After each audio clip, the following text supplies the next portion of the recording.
Well, when you look at your childhood pictures and you've just got an absolute mooey on all the time, I think it's that sort of yeah, I think I don't know, I'm always annoyed. And like things just get on my nerves and I like ranting about it. And I think I've always been like that. I think I've always been quite highly strung and now I'm looking at my own children and just sort of like row, row, row, stomping about the place. And I think, oh, maybe this is genetic.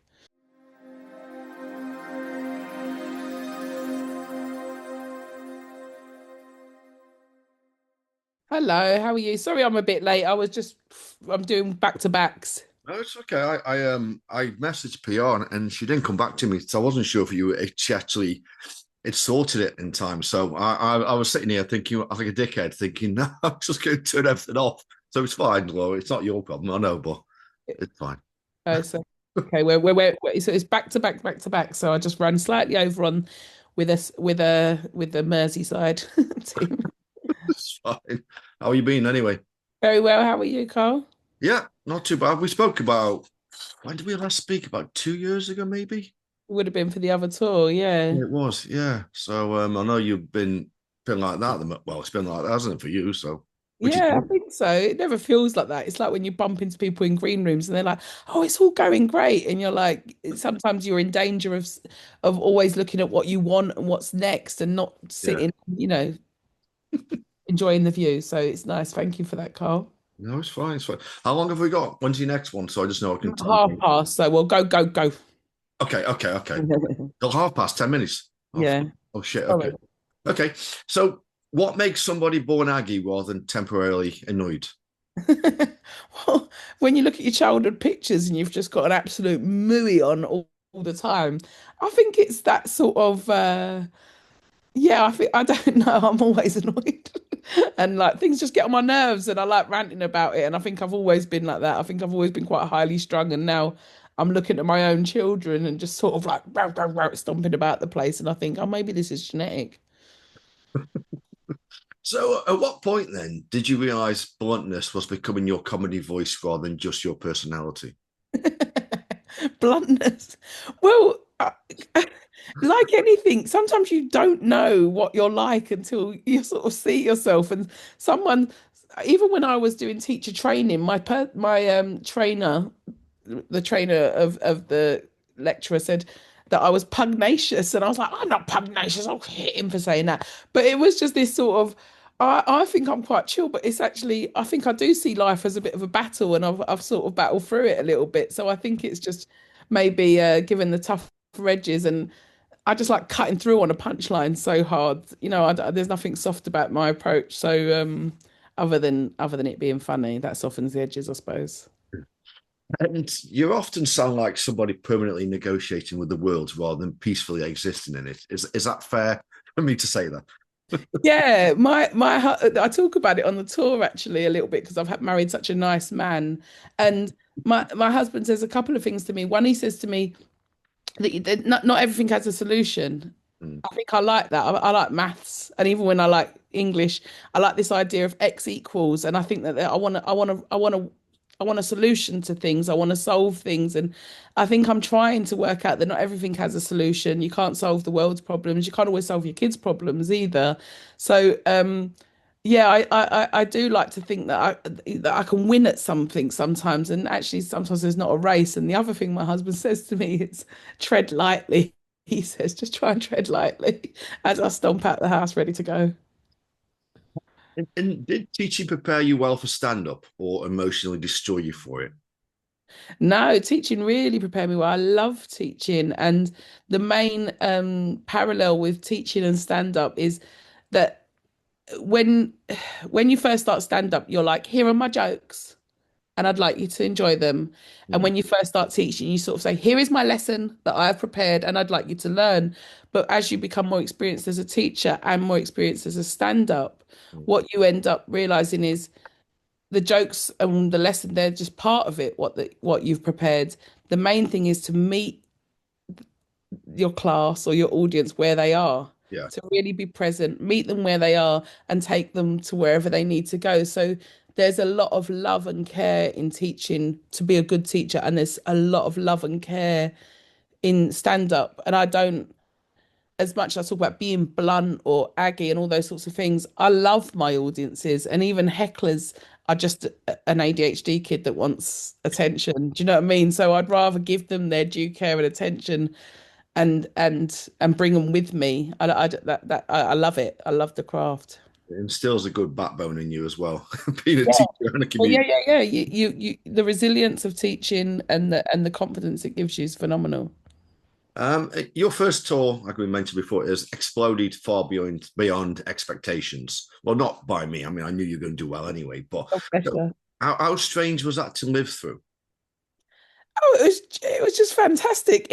You have no measure, and I've got so many comedian friends when they do their first tour, and you phone and you're not sure, and you're trusting the tour team to put this on, and it was so exciting when things were just sold out, and we went from like, especially in London, from Leicester Square to bigger rooms to play Birmingham twice, and the rooms to get bigger was just so fantastic, and then you're like, well, where do you've got no real measure of what your audience, how your audience is going to respond until you put it on sale. So I loved it. And I really, again, back to respecting the audience, I feel like a small business and they've bought my little candles that I make. Every ticket update, I really want to put on a good show to honor their hard-earned money being spent. So has success changed your relationship with ambition? Do you know, it's it has I only had ambition when I had my eldest daughter. I don't think I knew what I wanted for myself. And I was 20 when I had her. And I had so much ambition for her that I knew in turn that I like being a teacher just felt like such a nice solid thing for her to aspire to. Oh my God, I'm in love with your dog. Sorry, Don't even hide. it's my daughter's Oh, dog. Ralph. oh, I love, is that Ralph? Yeah, say hello. Oh, I love him. Hello, Hello, hello, Ralph. Ralph. You're Yeah, beautiful. Um, sorry, so, sorry. so yeah, that she inspired so much ambition, and then having more children and realizing I just wanted to be the fullest expression of myself to model that for my children, and that was no longer in teaching; it was in the creative life, and actually. Every level up, every bit of success, bit of telly, bigger tours, it requires a new version of yourself. Yeah. So that's why you're changed by it. You want more and you need to be more to meet those demands. And that's what the journey's been. And I love it. And I've got to ask you, how much of your comedy comes from frustration rather than observation? Well, it, I think they're in equal measure. A true comedian, I love this phrase that says, every joke is a small revolution, because you're like saying you're allowed to think like this. And I think it's so homogenized now with social media. Even me having cancer, there's like a way of doing cancer. It's shave the head and the other person shaves the head. And actually, the reality for so many people are not kicking cancer's ass. They're shitting themselves literally and figuratively, and they're working themselves out and they're facing their mortality, and it's ugly and it's scary, and even if you don't die, it's kicked your ass. And so the sweet spot is to be honest, and then you give other people permission to say, oh, thank God someone said it. It's like in a meeting when someone asks, sorry, I don't know what that means. What does that word mean? And everyone is relieved because they didn't know what it meant either. And that's the sweet spot for comedy. I love the phrase, the audience don't come to see you, they come to see themselves. So my frustration comes from how pedestrian so many pervasive sort of thoughts are in the world. And you go, as a comedian, you should say, no, this is actually what happens in a long-term marriage, and this is actually what happens on the school run, and be really that. So that's my frustration. And actually, I don't want anyone to think they're going to come to a show where it's a woman on the edge ranting. It's certainly not that. I delight in human fallibility. So going through cancer, then it must reorder your priorities. So what mattered less afterwards? Um, Getting on panel shows or having this career trajectory. I realized we talk about being a bit of a battler in life, from being, a single mum on benefits to then getting a first in English, then teaching, then getting a husband. Everything felt like I remember saying to my sister, I've fought for everything in my life. I don't know if I've got the fight for this. And cancer taught me that it wasn't a fight. It was actually a real slow down, learn how to breathe, honor myself and loving. And I remember saying, "Oh, okay, I'll just let the doctors treat the cancer and I'll treat myself." And I really meant it. I really treated myself. I really learned to honor myself. And being born Aggie is just another way of going, I don't want to change. It's good. You need someone with the ump. You need someone, anger is an energy, you know? So, did surviving something that serious make everyday annoyances feel ridiculous or weirdly even more irritating? Oh, mate, you should see me if I'm held up at Bart's Hospital on an appointment or something. I can't bear incompetence. And I can't bear I can't bear things that aren't allowed to be said. We can honor the fact that the NHS is underfunded and a receptionist can still be an absolute bitch.